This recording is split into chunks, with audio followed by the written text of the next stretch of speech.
talks to me now. So great. So welcome to tonight's AAPT coffee hour one more time. And I thought we could just take a second and introduce our student panel members to you, and we can go in order, at least in order of my screen, which is of course random, but we can start there. And I thought we could just have our members introduce themselves, just say their name so we all know who they are, and maybe the most recent physics class they just finished. That will put everything in context for us. So also it'll help me practice saying everyone's name. So let's start at the top with our higher ed undergrad representative, and I'll introduce Gargi. Hi everyone, my name is Gargi. I'm from Minnesota. I went to Wayzata High School, but now I go to American University, and I just finished E&M. That's probably my most recent. Oh my God, my head hurts just remembering. And it gets so much harder. Like no one told me it would get harder, but it's infinitely harder. Yeah. Thank you. All right, and then we have Anusha. Hi, my name is Anusha, and I'm from Bay Area, California. And the most recent course that I'm just about to finish is AP Physics, C, Mechanics, and E&M. Thank you. And do we have Manas? Manas? Nope. Okay. Daniel, we'll go next. Hi, my name is Daniel. I am a junior at Amador Valley High School in the California Bay Area.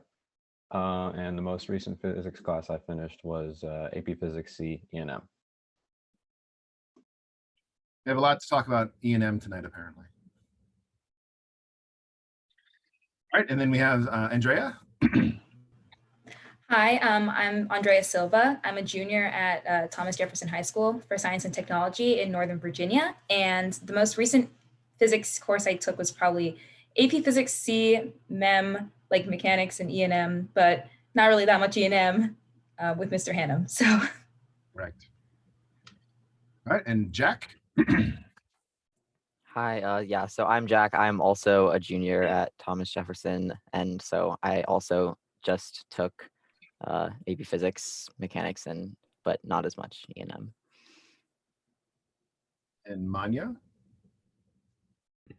Hi, my name is Manya Shankar. I'm a senior at Thomas Jefferson High School, and I also took AP Physics, C, Mechanics, not as much E&M. But... And finally, Pravi. Hi, I'm a junior at Thomas Jefferson, and I've most recently taken electrodynamics with a little more E&M. A lot more E&M. Wonderful. So thank you all for coming. And we're all here because we're excited to hear your opinions and your experiences, because fundamentally what AAPT, the American Association of Physics Teachers, about is trying to make sure that we do the best job we can with teaching physics, in both teaching the material, but also inspiring the students to want to pursue physics as a career. So we hope we're doing that, but now's your opportunity to tell us exactly what we're doing. So let's start with a quick run through here, and we'll try to start on a positive note, which is, given the nature of this year's system, the pandemics, online teaching, in-person teaching, hybrid teaching, all the different things that happened this year, what was the most positive yet surprising aspect of your physics class? So I can go in order, or you can just jump in and with an answer. At least for this year, and something I thought was really positive and definitely surprising was just kind of the way in which our physics department handled it during the pandemic, in a sense of I was actually able to learn a lot of physics and not fail the course. I thought it was going to be a really, really difficult course, to be honest. AP Physics C is pretty daunting when you kind of look at it. But I was actually really surprised at the way it was handled with, like, we didn't go that fast. And that's what I thought was really positive, because as a student, I don't tend to be the person that's kind of speeding through things a lot. I tend to like taking my time, and the way that we took our time with mechanics and actually dove really, really deep into each topic, I thought was super positive, because now I feel like I have a great conceptual knowledge of physics. And because of that, I actually didn't fail the course.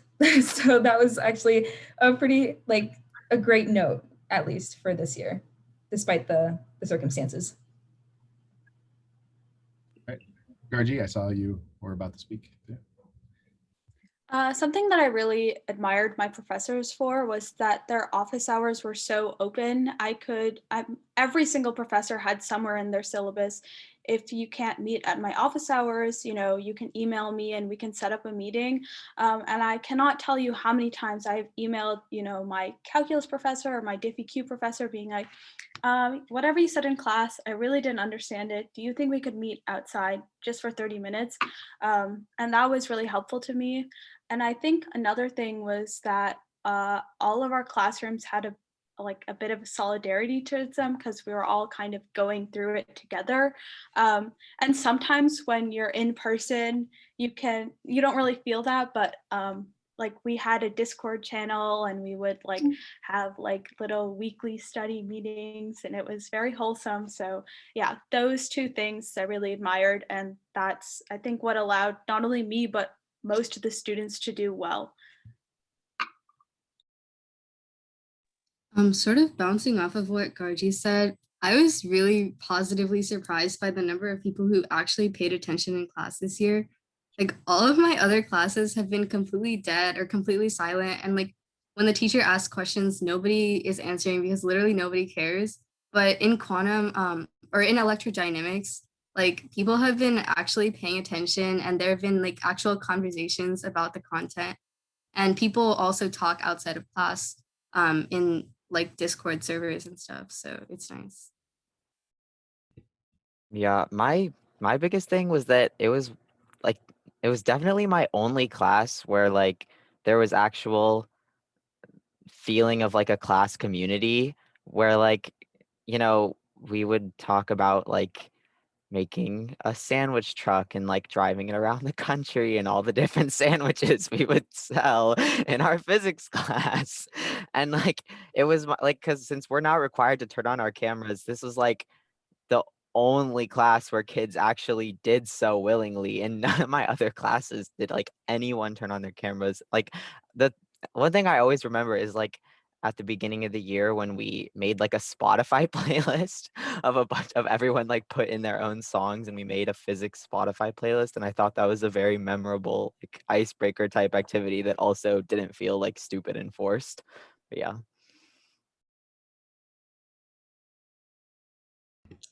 I actually agree with everyone that has spoken before, but just to bounce off of Andrea a little bit more, because we slowed down a lot, there was a bigger emphasis on like diving deeper in physics, but then with that, there was a lot more of like bridging different fields.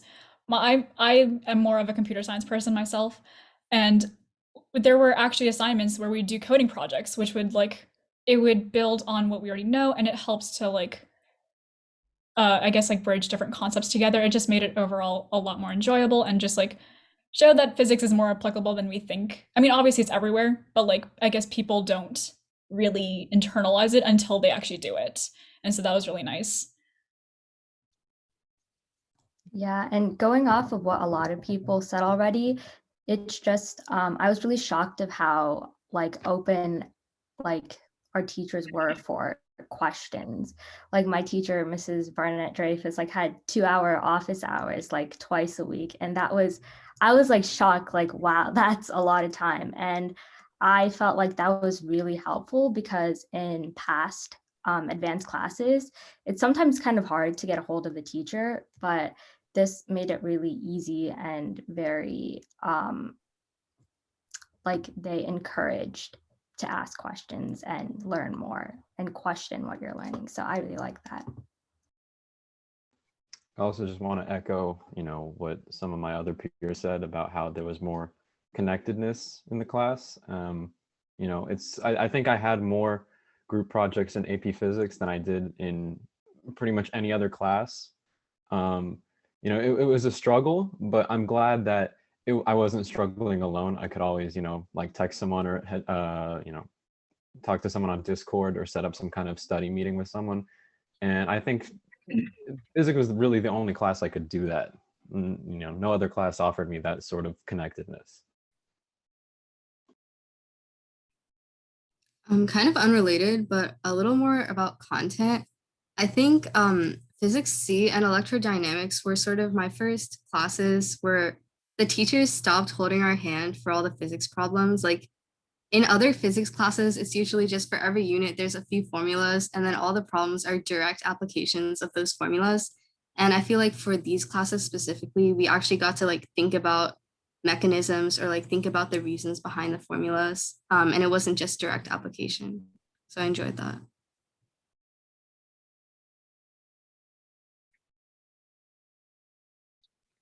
All right. One thing, oh, sorry. No, please go ahead. I know that this probably might not be feasible in high school, but a couple of my physics classes, I actually didn't have any tests or quizzes. And I think that this was helpful for a lot of students because I think that like taking tests in an online environment is so hard. My school is on the East Coast and I'm like 2 hours behind, and I had a 7 a.m. like I had a 6 a.m. every day. And I couldn't like imagine like waking up at like 5 and then being ready for that test. I probably wouldn't have done well. And I think most of my teachers were pretty accommodating for that. I honestly think it helped me to just be able to focus on what I was learning rather than being able to prepare for a test and then freaking out if I only had like 1 hour before I got up to take it. So that's something I really appreciated. Not all of my professors did it, and I certainly don't blame them. But in the classes that I didn't have any tests or quizzes, I feel like I learned the most in those classes, to be frank. Well, that's a perfect transition because as I just was talking about all the positive things, let's talk about assessments. How did those online tests and homework and quizzes and lab assignments, how did all that play out for you?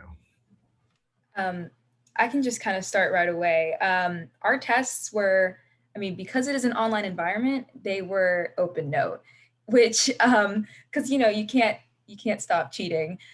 So because they were open note, I felt like they were kind of busy work in a way. Like, I don't know, like the test felt like a good application of like, do I know this information? But at the same time, because they were open note, it felt like kind of like that could have been better time used for like another physics class. Like it just, it felt like kind of busy in this online environment. And I think the one thing that I missed out on the most in terms of this school year were probably the labs. I decided to take AP Physics, just kind of jump straight to it because I was like, oh man, it's going to have some great labs that I'm really going to enjoy as opposed to chemistry or biology labs. So I was really looking forward to the labs. And unfortunately, that was just something that we never got access to.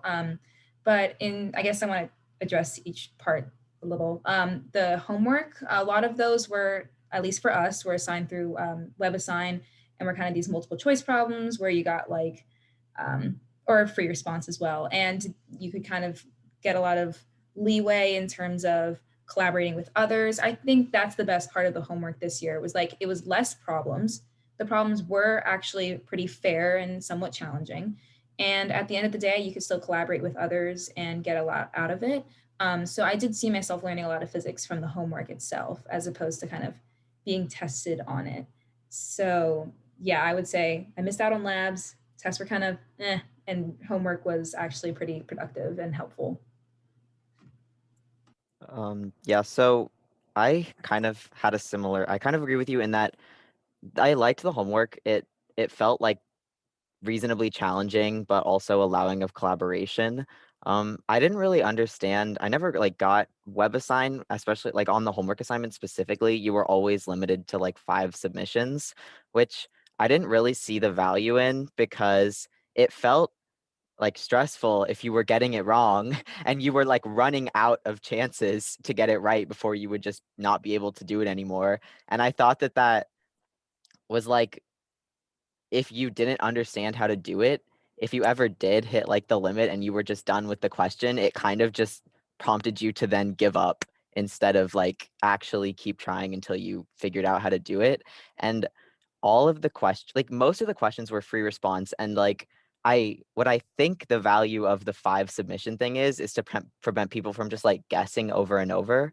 But when most of the problems are like 1.397 times 10 to the ninth, like you're probably not going to guess that. And then on the other hand, they would be multiple choice questions where there's 4 options and you have 5 choices. So if you're not trying to like learn anything, they're also not useful there because you can just click through all the options until you get it right. So I thought the homework was good. I didn't really like the limit on chances. And then for tests, I thought that kind of like you said, Andrea, was sort of kind of busy work, but at the beginning of the year, they were different. I know like they were actually much more challenging and also like people scored worse and they got curved at the beginning of the year generally because they weren't like web assigned questions. They were like more complex AP type problems. But I remember for our period, this happened for like the first 2 or 3 units where like it just so happened that our test was like significantly more difficult. And so we ended up like our period ended up getting curved. And this happened like repeatedly. And so it kind of made them a lot more stressful because kids would like do a lot worse and they were a lot harder. But I still thought that those problems were fun, even though they were really hard because they were complex and they were things we had not seen before. So. I kind of echo both of those sentiments. I'll get into more detail, I guess, but like one for the homework, maybe it's just because I'm a senior, but I found it overwhelming at times to just like constantly have like a weekly assignment. And like, yes, it's like constant, but I think I would rather have like it be less often, but more problems in a way, giving it more time to like actually work and collaborate with people and like actually really internalize the material instead of having like learning on Friday and then doing it all on Saturday and Sunday and then like being done by Monday. So just like actually having the time to like kind of absorb the material a bit more. As for tests, um, I can kind of see why it could be considered busy work, and I actually do agree with Jack about the beginning, how it was maybe not my period personally, but they were a bit more complex, so it's just like it probably was accurately testing things. I think when it turns to busy work is if you're just taking a WebAssign problem and just changing the numbers, which I don't really remember happening. If it did, my fault, I guess. But I do think that they were different problems, so it like allowed us to apply the concepts in different ways. And so I do think they were somewhat valuable, but like again, instead of it being a test, it could have just been an assignment where we can just like work through it, maybe a bit more challenging, kind of like a challenge problem, and then we can kind of work through that. And then again, I missed out on the labs. I was fortunate to take Physics 1 last year, and we did do a lot of labs, so I did get that experience of it, which I know the juniors missed out on. But it was still nice to see that they tried to incorporate labs. I know we did a pendulum lab in the very beginning of the year. We did a collision lab in like the middle. So it was like the attempt was there. Maybe it wasn't the best, but at least it was there. And hopefully like there's more simulations in the future to make it a bit easier to do labs. Yeah, I definitely agree with what you said. I definitely think like the back-to-back homework assignments does kind of make it a little bit overwhelming. And for us, we most of our homework problems was textbook problems, so we had like the solutions to it. So like in the environment where like you're doing it by yourself and you're struggling, like, and you have like the solutions, it's very tempting to just look at the answer, and rather than like if you were in class when you would be with a group. Like I remember last year with physics, we would all like struggle together, and then that would make the learning so much more memorable, because then you would like actually understand it once you get it. And it's not, I feel like with the homework this year, it's not that same dynamic. And with, in terms of tests, our tests were made in such a way that like we couldn't really cheat on it. Like it was open note, but majority of it was like simulations and stuff like that, which really did test our concept if we knew it. So that was good. But in terms of like preparing for like in terms of whether it was in like FRQs, because all of our tests were free responses, it wasn't necessarily the same style as an AP test. And I feel like that kind of when I was actually preparing for the AP test, like in the end, that kind of made me have to like go through like more practice is compared to like the regular test, because the style was so different. But the reason for that is understandable, because it's made so that we're not supposed to cheat on it. So sorry. sorry. I echo Anusha. I think we had our assignments pushed out through Google Classroom, and like she said, the majority of them were just a collection of workbook problems that we had to solve. And I think there was also just like a sense of, or a lack of accountability, because you weren't supposed to include pictures of the solutions.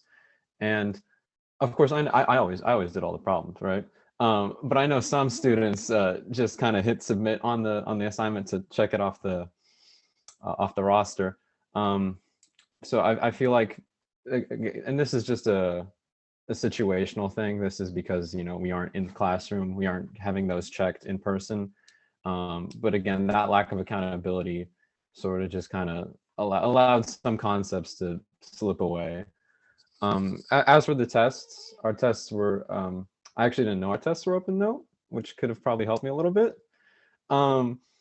But they're pretty good. I would say one criticism would be that they weren't structured like the AP test. They were structured more to, you know, ascertain your knowledge, which is good. If you know what what the test is asking, you'll be able to answer the questions. But with AP tests specifically, there are some strategies you can use with structure and with timing and everything like that. And I know in some of my other classes, we took like practice AP tests as like homework assignments or as extra credit assignments. And I feel like maybe that could have been a good resource in the future, so that you can kind of mentally prepare, get those strategies before the test.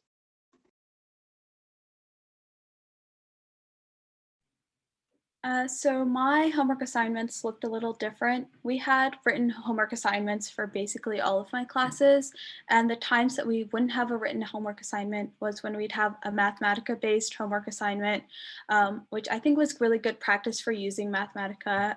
It definitely pays off. I really enjoyed the written homework assignments because the way that the question would be written is like it would be one big E&M question, and then our teacher would break it down into different subpoints to help you work through the problem. And it kind of taught me, you know, okay, how should I think about this problem?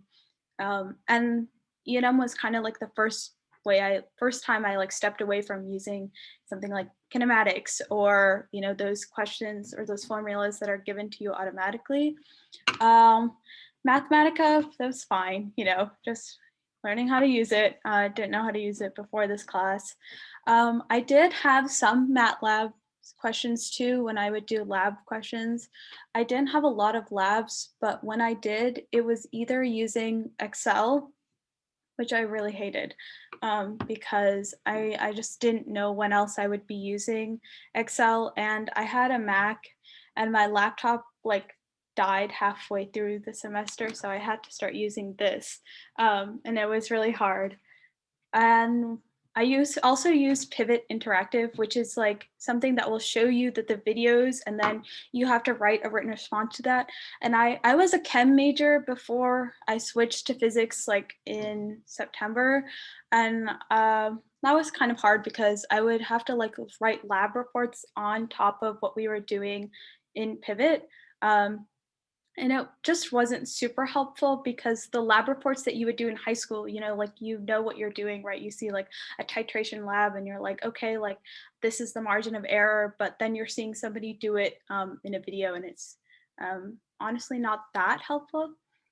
And my assessments were all also open note, but they were just like FRQ questions, like free response questions. So your notes are helpful to an extent.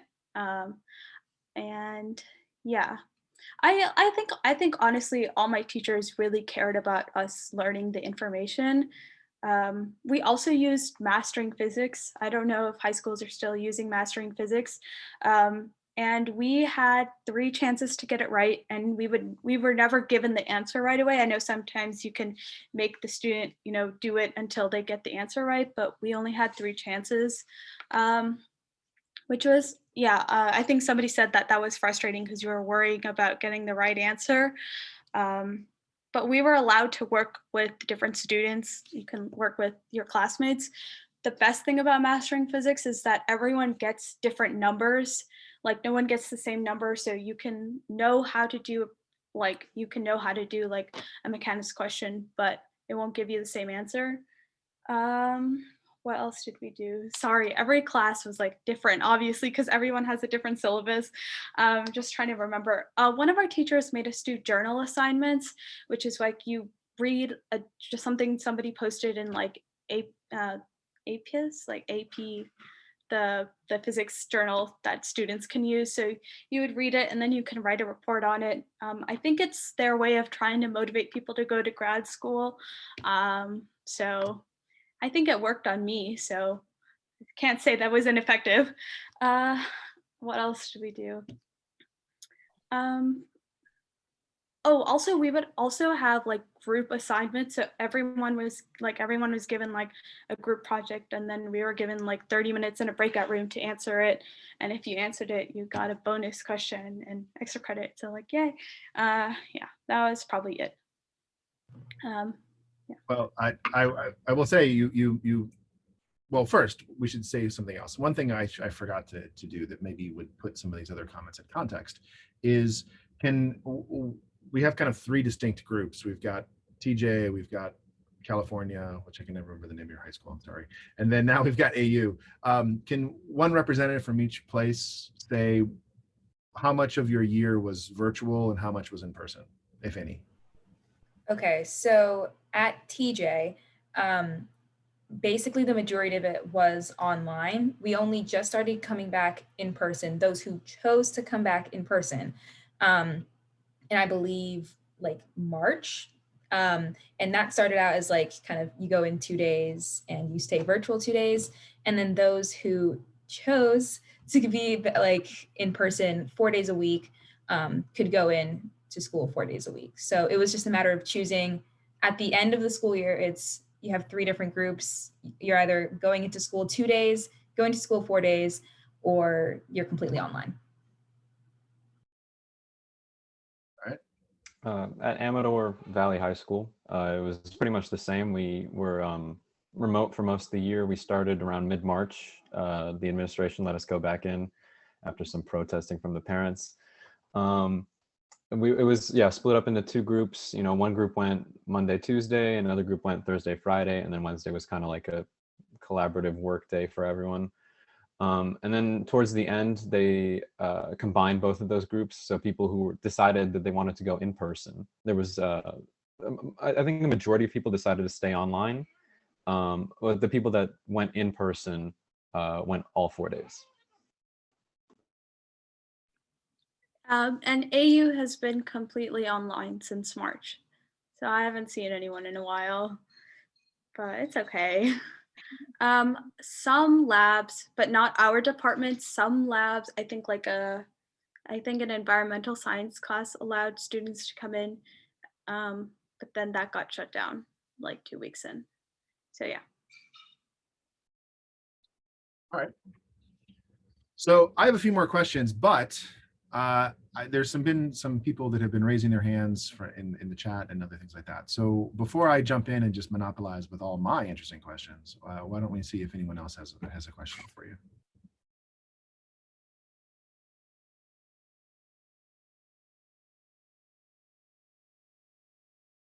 Deborah, please. Thanks, Mark, and thank you guys for taking the time to give us this insight. It's interesting to see from the other side. I'm going to pull back to some of the early questions, early comments that you all made, and ask you a couple things that are puzzling us right now, like Zoom office hours. You often commented on how nice it was to have this extra access to your teachers, and it does seem nice. We wrestle with whether or not we should keep office hours on Zoom, right? Because they're more accessible, it's easier to provide more of them, but then you miss the face-to-face, and you don't really want not to be face-to-face if you can't be, but it's an interesting question from my point of view to figure out what you guys think about whether you would like to have your teachers available for office hours by Zoom, or you'd prefer to make your way to their offices and talk to them in person. So I go 2 days a week in person, and one of those days is actually when Mr. Hannum has office hours, and I've been going sometimes, and he's both online and like present in person. So he usually answers people's questions online, and he also like answers my questions if I have any when I come and sit in his classroom. So like some hybrid of both would be nice for everybody. Yeah, so I kind of had a sort of similar experience. I'm still fully online all 4 days, but the way that our like I guess county scheduled office hours was that they would be like during regular school hours on Monday morning, where we had school Tuesday through Friday and office hours on Monday. But I like pretty consistently for a majority of the year, I worked Monday morning from like 8 to 4. So I could never go to any of my teacher's office hours, which was like a little bit frustrating.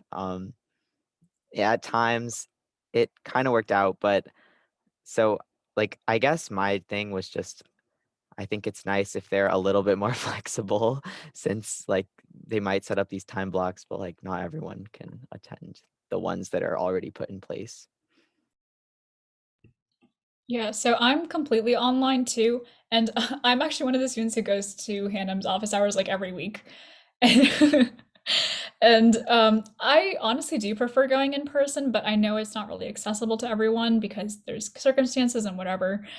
And I do echo what Jack said about being more flexible, because I know there were times where I couldn't make it, and I actually still needed help, and it was just like it was still easy to like get a hold of Mr. Hannum and be like, hey, like I need help with this, or one of the other physics teachers if need be. But I think what really helped with that was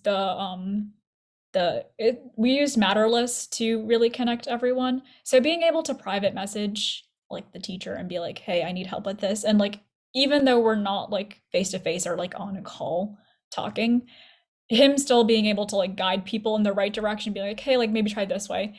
That really helped a lot of people, because we had like a town square too, where all the students in AP physics were there along with Mr. Hannum. And so people were able to bounce ideas off of each other, and then he was also able to guide these discussions. So having maybe not structured blocks, but like a means to like still encourage, I guess, collaboration and also have a teacher be present would be nice, because that really helped me personally. I think Matterless is just a TJ thing. So for reference, Matterless is basically similar to Slack or Piazza. For me, I really sympathized with a lot of my teachers, because when you ask a professor, you know, like, oh, I'm struggling with this part of an equation, but I don't know where I'm going wrong. And then you have to explain to them like the steps that you've done, or you like have to take a picture of what you've done and send it to them. it's just, it takes a lot of time. So I really would like to go back in person, because then I can just pull out my notebook and be like, can you point to me where I'm doing something wrong? And then, my professor can just be like, oh, it's like right here. And because we're online, I think my teachers have had to buy iPads and one of these like fancy cameras where you can like turn and like write what you're doing, and then you can turn the camera to see you.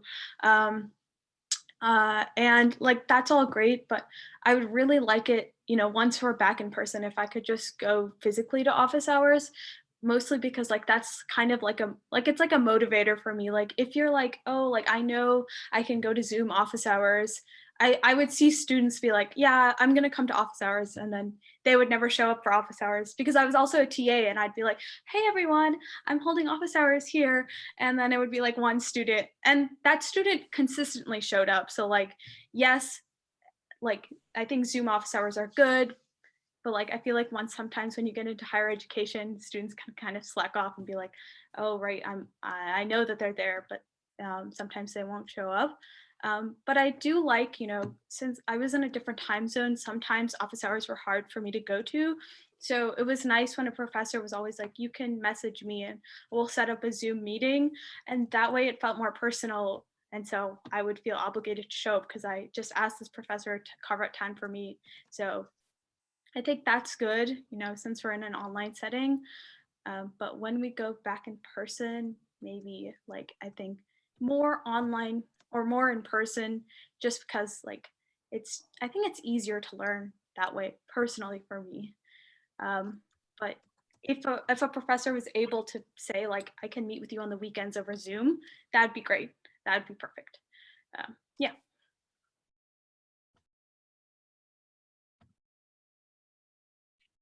Yeah, I agree with what everybody said. Like, if there was an option for in-person office hours, I would 100% attend those over the ones in Zoom, just because it's a completely different environment and it's so much easier to show what you're doing and show your work. And from like a high schooler standpoint, I don't think I would have, like our school has like these like a specific period, like a study hall type thing for an access the teachers you need help with.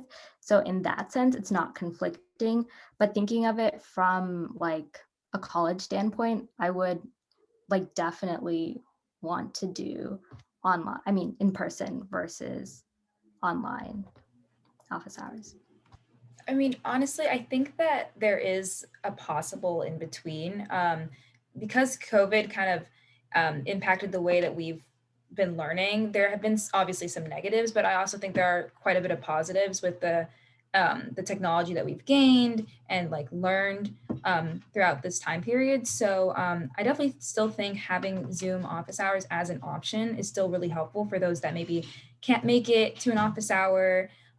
Possibly recording those office hours might be nice if people kind of want to know if you're covering a certain topic in the office hour and then perhaps you want to reference it later. But I still think having those online office hours are really helpful for those that need that flexibility if they maybe can't make it to an in-person office hour. However, I do think that in terms of a personal connection, you maybe want to get to know your professor, your teacher a bit more. Having those in-person office hours are definitely beneficial in terms of just, making friends with your teachers. That's something that I tend to really hold valuable in my education, is kind of getting to know my teachers and kind of their perspectives on like how they're teaching me. So having in person is definitely beneficial. I think everyone thinks that having them in person is better than online, but I still think having that option is still really helpful, because there are going to be people, I mean, even within the next few years, that are going to think that, having those online options are just customary and helpful. So, yeah. All I right. agree So with can I interject? But Daniel, I was going to ask you a question. Can I put you on the spot? Different topic slightly. So a question that just came in the chat, which I think is interesting, and this is actually one that my wife and I talk about often, which is we may talk about the learning loss that may have occurred because of the pandemic and teaching online. But with that loss, because it's a conservation law, there had to have been a gain.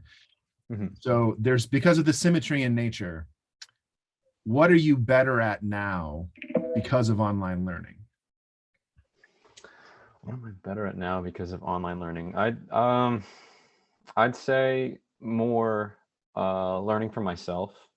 You know, before this year, I never really had to study is the wrong word because I studied before, but like I'd never sat down and I'd opened my textbook and like looked at it and digested it and processed it because there was always a teacher there in front of me, you know, holding my hand, I guess. Um, and I think this year, due to the situation, really helped more with a self-study kind of thing because, you know, past high school, in college, and even in the real world at a job, you're not going to have someone's like sitting there in front of you telling you what to do, telling you how this works. You have to figure it out for yourself. And I think this year presented an opportunity for me to learn how to do that and to kind of gain ability in that area.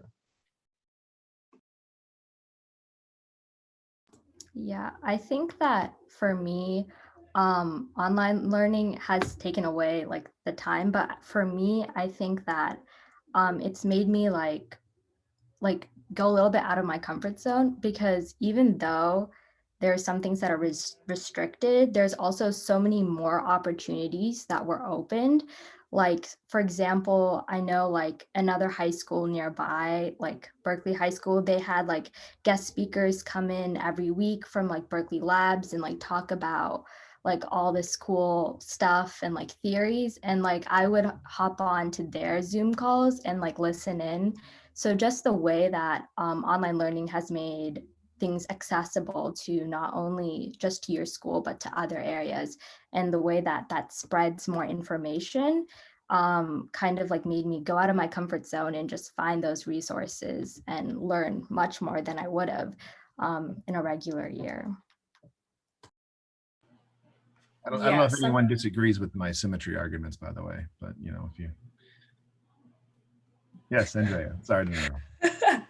no, I just think it's funny. I think something that I gained from just overall COVID in general that really applied to school was, and to be blunt, like setting my priorities straight.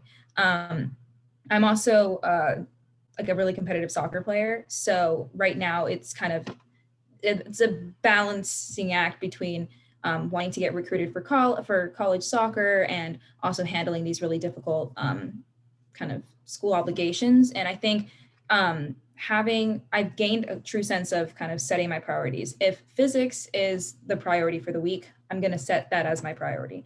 But if physics has to take the back seat a particular week, I think, and I think that's something that I hope teachers and professors have learned throughout this time period, is that students are really trying to learn like what's important to them during this kind of tumultuous time period. And I really think that kind of gaining a sense of where everyone's priorities are set was something that I gained. And I think it's something that we kind of have to keep going, because you can't, and this is something that I kind of learned over time, is like, I can't do everything every week. It has to be certain things throughout certain weeks, and having teachers that are flexible enough to understand that is literally one of the most valuable things I could have in my education. So. Yeah, I think one thing for me is that my notes became really clear, and the way that I would do homework was much more thought out. I think before you would just do a homework assignment and you would write down what you needed to do on scratch paper and then like give the correct answer, and then you're done. But having written assignments forced me to like think out what I was doing. And I don't know if this is something that all students struggle with, but my mind kind of works faster than what I can write down. And, I'd make silly mistakes, and I don't think I tend to do that anymore. And also another thing that our university did was have a lot of guest speakers, and they kind of tried to show us, what do you want to do after you graduate college? Do you want to go into the workforce? Do you want to, go to grad school? What is going to grad school look like? Like, what does it prepare you for? And it made the students in our physics department, this will sound cheesy, but like physics more.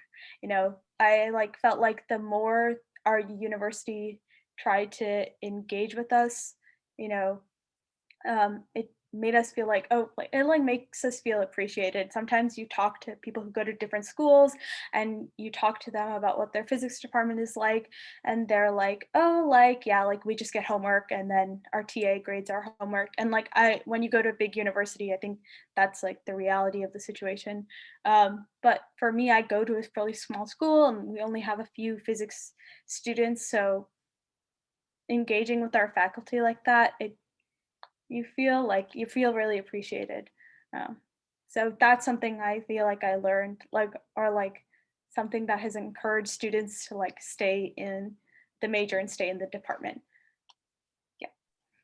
I totally agree about the notes. I think like for me, it's really hard to take notes while I'm listening to a lecture because I like to like listen to it like a story. That's just how I learn and remember things. And just knowing that the lesson was going to be recorded and that I was always able to come back to it later was really nice because I didn't have to take notes the first time around. I can just like listen to what Mr. Hannum is saying, and then later if I like don't remember something or if I need to take notes, then I always can later. Another thing that was nice about everything being online, and I don't know if this applies to other schools, but our school is a magnet school, so kids are like here from a really broad geographical region. And for me, it's like a 30 to 40-minute commute to come to school. So not having to do that was great because I could wake up 30 to 40 minutes later. So that was just a nice thing during the pandemic. I will point out that I also got to wake up 30 or 40 minutes later, which was also why I enjoyed the pandemic.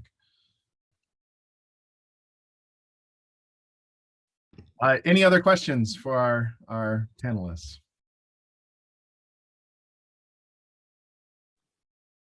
I had a question. I think Daniel earlier mentioned as we were going over positives, he said that his class achieved a level of connectedness.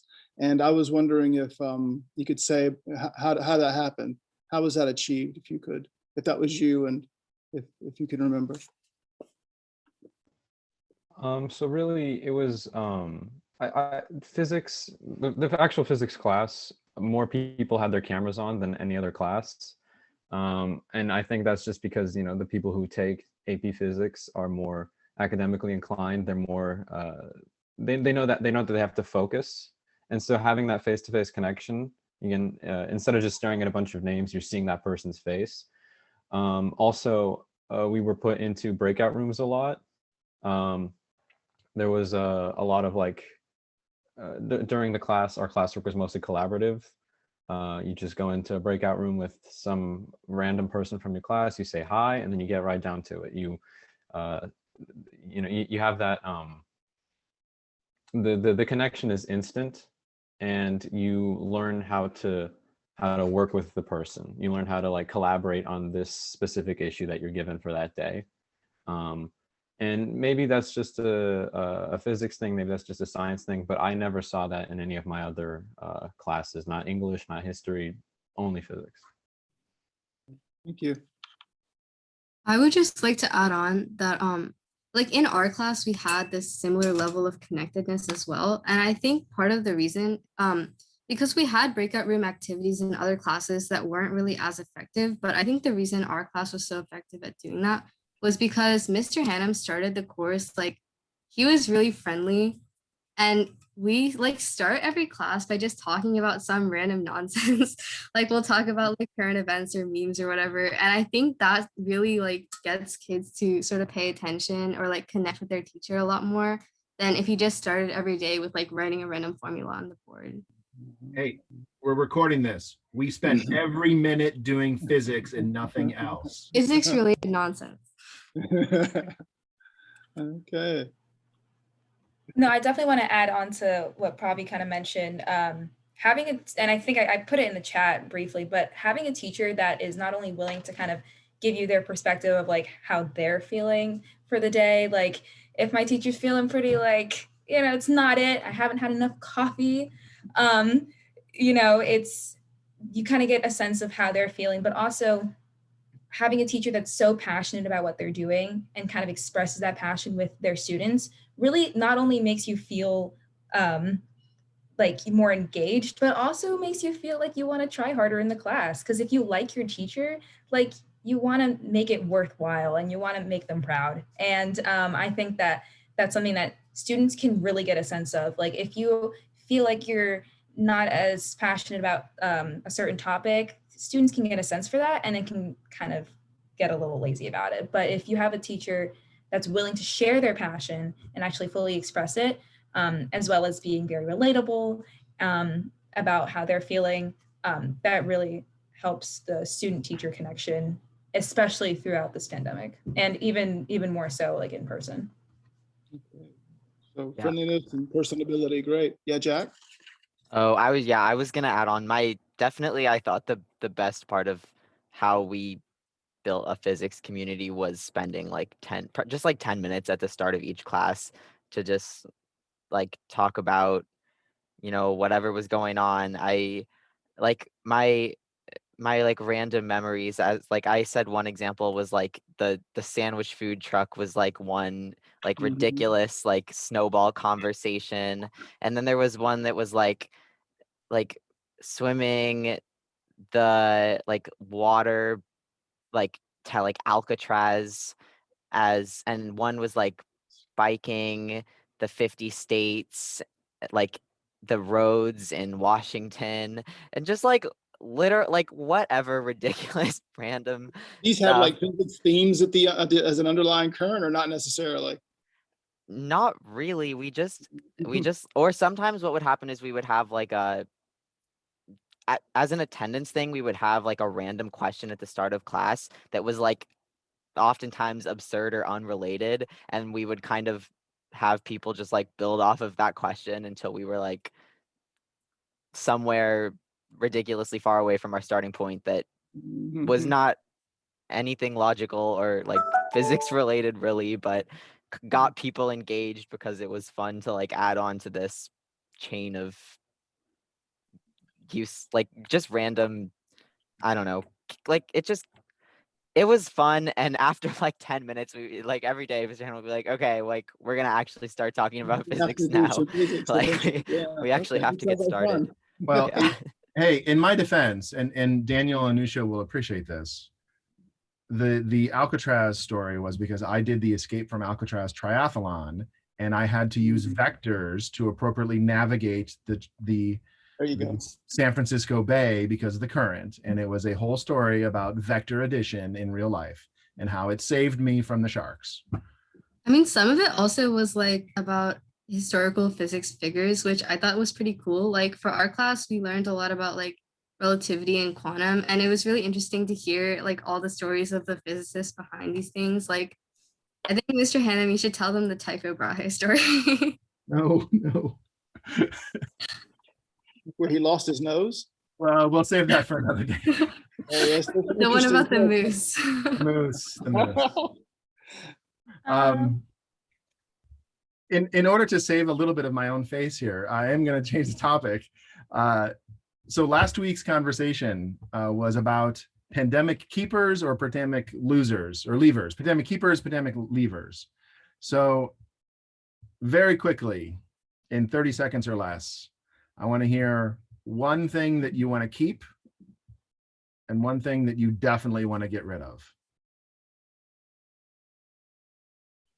I really enjoy candid conversations with my professors. Like we talked about the Mewtwo particle, and my professors are kind of like giving their opinions on it. And so it was really nice to see their brains work. So just some time to chat with your professors about their thoughts on things that are happening in the physics realm is really cool. All right, any other keepers? Definitely recording classes. I like that a lot. And finding like ways to take notes digitally. This is not something I did, but something I saw some of my other peers do that I actually want to adopt is taking notes like on an iPad or something like digitally, and having them as opposed to like a notebook or something, because I really like writing my notes. down, but having them all in one kind of place and having the teachers probably give their notes digitally as well is something that increased during the pandemic, and I want to keep that. Continuing to build connections between physics and other classes, I thought that was really valuable. Yeah, I would keep digital notes and like that and digital like recorded lectures, and I would lose like digital labs and just go for the in-person ones. Yeah, Sorry. Go ahead. Teachers provided a lot of digital resources kind of that, you know, in a normal situation, they wouldn't have offered so many. And I think that's definitely something we need to keep because they're a lot more accessible, a lot more useful sometimes. I was just going to add that, like, I think we should just leave online school in general. I really like my in-person interactions a lot. My mood definitely went up a lot when I went back in school. So just leaving behind online school would be great. Maybe keeping some of those online office hours for convenience, but leaving behind online school would be just my go-to. Leave behind. I know this isn't really like something that you can leave behind because it's up to the mercy of the students, but like leaving behind the whole like not really like engaging with classes, because it's like if I saw people that didn't have their cameras on and it was just like they weren't really engaging, like the teacher called on them and they never responded, it kind of like unmotivated me to do things too. So it's just like I know it's not really like it's not really like something we can fix, but just like I think that's more of like an in-person thing that would help with that. So yeah, again, echoing what Andrea said. And it's also like a huge waste of time because the teacher is spending like 5 minutes calling their name and like them not showing up. And it's just kind of awkward. And it like takes a while for like the teacher to sort of get back on track. All right. We maybe have time for one more quick question from the attendees, if we have someone that has a burning question that they just need to ask our students before we sign off for the evening.